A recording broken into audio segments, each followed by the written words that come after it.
The results of a survey conducted in 2015 by the University of São Paulo showed that only 4% of Brazilians defined themselves as Latin Americans. And in 2025, many were surprised to discover that for the United States as well, Brazil is not seen as part of Latin America, which is almost always associated only with the Hispanic part of the Americas. But what few people stop to think about is, after all, where does the name Latin America come from? Why don't we call ourselves Portuguese America or Spanish America? Why do so few Brazilians identify with this term? Curiously, France was behind the creation not only of this concept, but also of many categories established both in popular imagination and even in academia. In today's video, we're going to talk about the little-known French influence on American historiography and how the French exerted influence. It impacted everything from the way colonizations are classified to the way the continent is named and the inferiority complex that many Latinos see in themselves. But before we start the video, if you like our content, become a member of our channel right now. You'll get access to our group, exclusive content, and live classes for a deeper look behind the scenes of history. To understand the origin of the term Latin America, we first need to know what this region was called before, and how the French created the term America itself. After the official discovery of a new territory west of the Atlantic, the Spanish began to call this continent the Indies.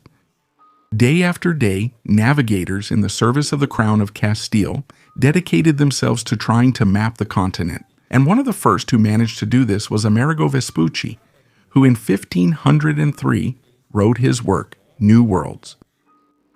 Amerigo, in his work, marvels at many things from the new lands, and he suggests that what they are mapping is, in fact, a new world, and not Asia.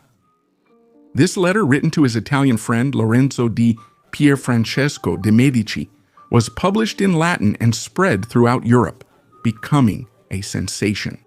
In the letter, Vespucci does not mention Columbus, the true discoverer of the continent, and he implies that the first real contact with the continent was his own, even though Columbus had landed on the coast of Venezuela years earlier.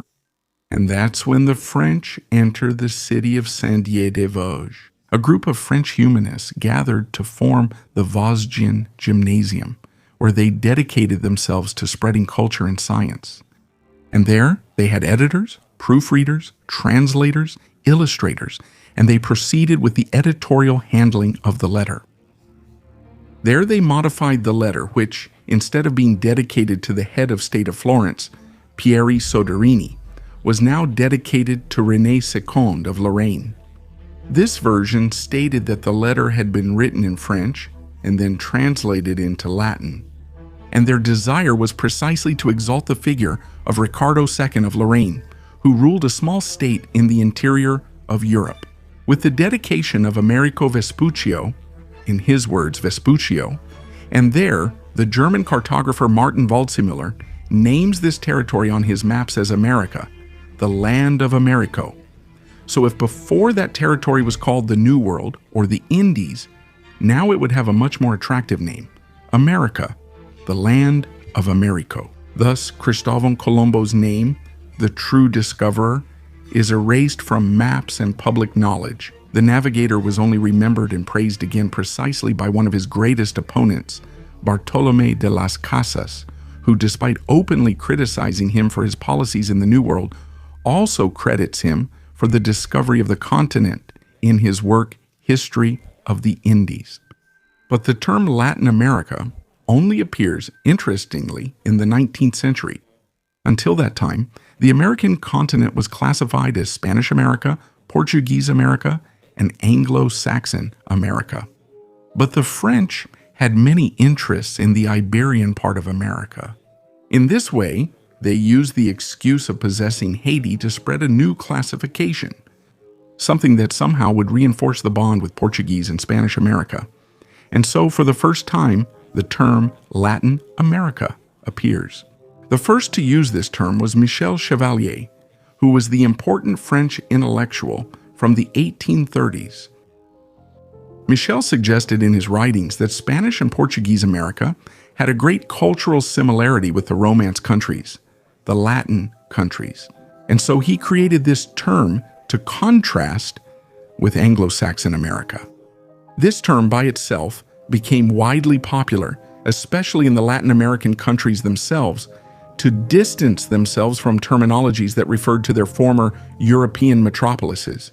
And this new terminology would provide the basis for Napoleon III to invade Mexico in an attempt to establish the Second Mexican Empire. That's because France, with this new terminology, would no longer be a foreign nation, but in a way a sister nation to Iberian America, a Latin nation like them. However, these terminologies would soon give rise to new classifications, also originating from France, especially with an economist named Pierre-Paul Leroy-Beaulieu. Beaulieu created an economic theory that differentiated between exploitation colonies and settlement colonies. According to him, Latin America was underdeveloped because it had been a colony focused on the exploitation of natural resources, while Anglo-Saxon America had been well developed because it was a settlement colony occupied by families settled from Europe and with a climate similar to that of the metropolis. He thus theorized that Anglo-Saxon America succeeded because families went to colonize this territory and settle there, going to build in a climate similar to that of the metropolis. In exploitation colonies, the different climate-supported plantation systems focused solely on extracting land resources.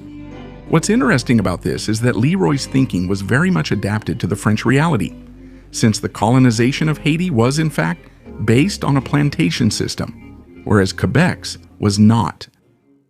However, despite being widely accepted even in academia, this theory has many questionable points. For example, Spanish America, at its peak, had more than 20 universities founded by the Spanish crown, including even the most inland ones, such as the University of San Francisco Xavier de Chuquisaca. In the interior of Bolivia, they offered courses up to the doctoral level. When the General Studies of Harvard were founded, there were already 6 universities spread throughout Spanish America, with the oldest one having been operating for over 100 years. In addition, entire families also came to Brazil to settle. Nova Lusitania, later the Captaincy of Pernambuco, was founded by bringing entire families from northern Portugal. The donatary of the captaincy himself brought his entire family, along with his wife Brigitte de Albuquerque, who governed Pernambuco after his death. Portugal reproduced its architecture, lifestyle, and customs exactly in Brazil, so that we can still see today Brazilian buildings that can easily be mistaken for many Portuguese villages. The same happened in Spanish America, where the Crown not only founded universities, but also sponsored expeditions like that of Dr. Francisco Javier de Balm to vaccinate the population of Spanish America against smallpox. That was right at the beginning of the 19th century in an effort never seen before in history. In addition, the term colony was created, which was never used by either Portugal or Spain in their official documents. While Brazil was known as the State of Brazil, along with the state of Maranhão and Grão-Pará, Spanish America was headed by viceroys, with vice-regal courts. But for Leroy-Beaulieu, this was not something relevant. The Portuguese and Spanish have their overseas territories classified as colonies just like the English. But all of this would reach its peak through French scientific racism, with Joseph Arthur de Gobineau in his book Essays on the Inequality of Human Races. He theorizes things like the superiority of the Germanic race over the Latin race. And in the same way, in England, social Darwinism was developing, where they tried to apply the theory of evolution of species to human societies. In this sense, the Latins, meaning Iberians, like the Portuguese and Spanish, would be seen as inferior to the French and English, and even more so, it would be the peoples of the Americas with whom these people would have mixed. And what's interesting about all this is that many of these French concepts continue to be perpetuated in the collective imagination of this region of the world. It's not hard to find people who openly spread the idea that if England had colonized Latin America, it would be developed, or who prefer to apply the Anglo-Saxon term colony to the Spanish viceroyalties and Portuguese states, which were never called that. Historian Tito Livio Ferreira was actually a key promoter of this reality. Brazil was never a colony, as shown after a thorough analysis of thousands of documents from the 16th, 17th, and 18th centuries. He argues that Brazil was an integral part of the Portuguese Empire, and that the term colony never appears in Portugal when referring to Brazil. And what's interesting about all this is that the colonization of the United States, known as settlement colonization, was carried out by commercial companies, such as the Virginia Company of Massachusetts and Plymouth. And while the British Crown relegated the British colonies to commercial companies, not giving them the status of equivalents, in Spanish America, viceroyalties were established with the same administrative structures as in European territories. If in Europe there was the Viceroy of Aragon and Valencia, on the other side of the Atlantic there was also the Viceroy of Peru and New Spain.